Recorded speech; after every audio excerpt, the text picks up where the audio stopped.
Praveen Nepali Naga runs technology at Uber. In April, he told the tech publication the information he burned through his entire annual AI budget before summer. He did not shut the program down, he doubled it. Here's why that math should worry you. Chapter 1. Uber CTO rewrites budget. Praveen Nepali Naga sits in a conference room in San Francisco, staring at a budget spreadsheet that no longer makes sense. He is the chief technology officer at Uber, the ride-hailing company that built its empire on replacing taxi dispatchers with software. His job is to know what technology costs, and in April of 2026, he told the tech publication the information that the AI budget he had built for the entire year had already evaporated. The obvious explanation is waste, that Uber's engineers are running AI tools inefficiently, burning cash on autopilot, and that Naga is now cleaning up a mess. But that is not what is happening. At Uber, artificial intelligence agents now write about 1 in 10 of the company's live back-end code updates. That is not a pilot project. That is production code that handles ride matching, pricing, and bug fixes. According to Naga, an internal AI coding agent makes 1,800 code changes every week with zero human authorship. Engineers review and approve, but the machine writes the code. Naga described this as a real reset moment for engineering. 95% of Uber's engineers now use AI tools every month. The company ranks them on internal leaderboards based on usage. The more AI you use, the better your standing. The obvious explanation is that Uber is overspending because it lacks discipline. But here is the thing, Naga went back to the drawing board not to cut costs, but to find more money. The budget was the symptom. The real mechanism is that Uber is running a speed experiment. It is betting that the company that automates first will outrun the company that automates cheaply. That number is incomprehensible. A technology chief at a company worth over $100 billion ran out of AI money before summer, and his response was to ask for more. Which raises a question. If the bills are this high, why are employees being rewarded for making them higher? Chapter 2. Engineers compete to spend more. In mid-April, a streaming technology employee at Disney opens an internal dashboard on their computer. The screen shows a leaderboard. It ranks colleagues by how many times they have invoked Claude, an AI chatbot made by Anthropic, and by how many tokens they have consumed.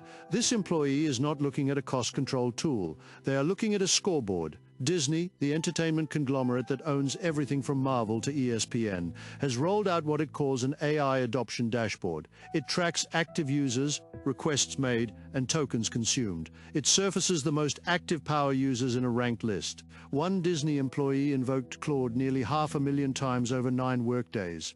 That is over 50,000 requests per day. The obvious explanation is that Disney wants to monitor AI usage to keep costs down. But that is not what the dashboard does. This practice has a name. Employees call it tokenmaxxing. The goal is not to solve problems efficiently. The goal is to maximize the number of tokens you burn. At Meta, the social media company that owns Facebook and Instagram, engineers built an internal dashboard called Claudionomics that ranked employees by monthly token consumption. In one 30-day period, total employee usage exceeded 60 trillion tokens. Meta shut the dashboard down in early April after it became public. But the behavior did not stop. The obvious explanation is that companies are tracking usage to encourage productivity, but the most surprising part comes next. These leaderboards are not measuring output, they are measuring consumption. The employee who calls an AI 50,000 times in a day is not necessarily shipping more code. They are just burning more money. I went from thinking this was clever efficiency to realizing it was a consumption arms race. I had to read that twice.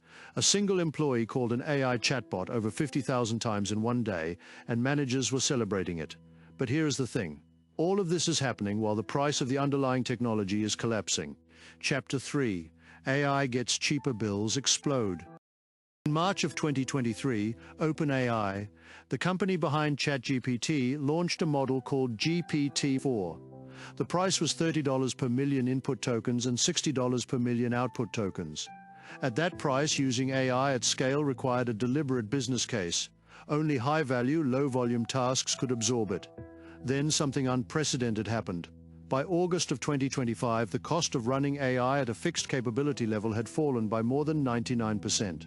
The same work that cost nearly $40 per million tokens in 2023 now cost less than a quarter. DeepSeek, a Chinese AI company, released a model in January 2025 that was 90 to 95% cheaper than comparable Western systems.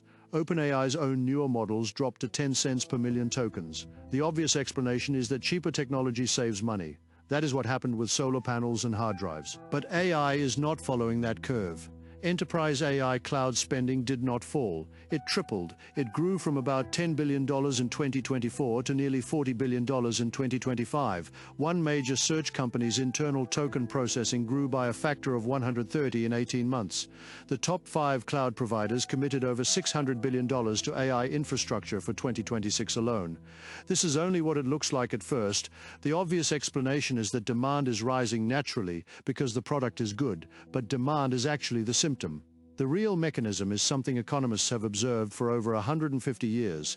In 1865, an economist named William Stanley Jevons watched the British coal industry adopt more efficient steam engines. He expected coal use to drop. It exploded instead. The engines became so cheap to run that coal became economical for entirely new industries. Total consumption rose far beyond what the efficiency gains saved. Efficiency created demand faster than it cut costs. The same trap is snapping shut on AI budgets today. Each price drop unlocked a category of use that was previously too expensive. At $30 per million tokens, AI was viable only for high-value tasks. At $5, chatbots became feasible. At 50 cents, automated workflows dropped below a cent per task. At today's prices, always-on multi-agent systems running without human supervision became economically rational for the first time. But each threshold did not replace the previous use. It added to it. The result was not substitution, it was accumulation. When you look closely, this is what is really happening. Companies are not replacing human labor with cheaper machines. They are layering machine consumption on top of human labor, and the total bill is growing faster than either budget alone. I went from assuming cheaper technology would save us money to understanding that cheaper was just a bigger trap. That number doesn't care about your quarterly earnings. The price of thinking fell by more than 99%, and total spending tripled. But price is only one side of the ledger. What about the work itself? Chapter 4, When AI Fails and Nobody Watches. A customer walks into an Amazon fresh grocery store in 2022. They scan their phone at the entrance, grab a carton of milk and a loaf of bread and walk out. No cashier, no checkout line. The store is filled with over 100 cameras and sensors tracking every movement. The receipt arrives later, billed automatically to their Amazon account. This is Just Walk Out, the future of retail. Except the future had a secret. In mid-2022, Amazon had over 1,000 contractors in India working on Just Walk Out. Their jobs included manually reviewing transactions and labeling images from videos to train the machine learning model. According to the information, 700 out of every 1,000 sales required human review. Amazon's internal target was 50 out of 1,000. The obvious explanation is that Amazon's computer vision failed to recognize groceries. That the cameras could not tell the difference between similar items or handle customers putting things back on the wrong shelf. And that is partly true. But here is the thing, Just Walk Out was not a technology that occasionally needed human help. It was a human review operation wearing a technology costume. The AI did not reduce labor. It relocated it to cheaper wages and hid it from the customer. I went from thinking AI had failed to realizing it had never actually been tried. In 2024, Amazon pulled Just Walk Out from its fresh grocery stores. The technology still runs in smaller corner stores, but the grand vision of cashier-less supermarkets is dead. Meanwhile, Amazon's own AI coding tool caused an outage that led to nearly 120,000 lost orders, according to one tech publication. The obvious explanation is that these are growing pains. That AI is still young and failures are temporary. But the real mechanism is that tokenmaxxing does not distinguish between work that AI does well and work that requires a human safety net. When you optimize for consumption volume, you optimize for theater, not results. Let me say that again because it sounds insane. A system designed to eliminate cashiers required 1,000 people watching security footage, and the company kept the cameras running for 8 years. Which brings us to the most uncomfortable question. If AI is this expensive and this unreliable, who benefits from pretending otherwise? Chapter 5, AI Costs More Than the Worker. Amos Bar-Joseph is the chief executive of Swan AI, a 4-person startup that builds AI agents for sales and marketing teams. In April of 2026, he opens his email and sees an invoice from Anthropic, the company behind the Claude AI system. The total is over $100,000. For 1 month, for 4 people. He posts a screenshot on LinkedIn. He writes that he has never been more proud of an invoice. That works out to nearly $30,000 per employee for a single month. In most industries, that exceeds a fully loaded salary. The obvious explanation is that Bar Joseph is bad with money, or that his startup is so flush with venture capital that a six-figure software bill feels like a flex. But that is not the full picture. Brian Catanzaro is the vice president of applied deep learning at NVIDIA, the chip company that makes the graphics processors powering most AI systems. He told a news outlet in April that for his team, the cost of compute is far beyond the costs of the employees. This is not a startup founder burning investor cash. This is an executive at the company that literally builds the hardware, saying the hardware is more expensive than the humans. The chief executive of that same chip company said in March that if he pays an engineer $500,000 a year, he expects them to spend at least $250,000 on AI tokens annually. He called this easy money. A senior executive at Meta said his best engineer is spending the equivalent of his own salary in tokens, but claims he is 5 to 10 times more productive. The obvious explanation is that AI sellers are winning because buyers are making bad decisions. But the real mechanism is more uncomfortable. Both sides are trapped in a coordination game. The buyers fear that if they stop spending, their competitors will automate faster and leave them behind. The sellers need to lock in dependency before the commodity floor drops out from under them. Anthropic, the company that sent Bar Joseph his invoice, recently doubled its pricing for individual developers. I went from thinking this was a market to realizing it is a hostage situation dressed as progress. The company selling the shovels is telling the miners they need to buy more shovels, and the miners are listening because the mountain is still full of gold that nobody has actually found yet. That number doesn't care about your business model. A 4-person team spent over $100,000 in 1 month on software that talks back to them. So where does this actually end? Chapter 6. What happens next? Neil Thompson is a principal investigator at MIT's Computer Science and Artificial Intelligence Laboratory, a research group that has been studying automation for decades. In early 2024, he and his colleagues published a study called Beyond AI Exposure. They did not use hype words, they used spreadsheets. They focused on computer vision, the technology that allows machines to interpret images. They modeled the full cost of building, deploying, and maintaining AI systems against the cost of human wages for the same tasks. Their finding was stark. Only about 1 in 4 vision-related tasks were economically viable to automate. In 3 out of 4 cases, it was cheaper to keep the human.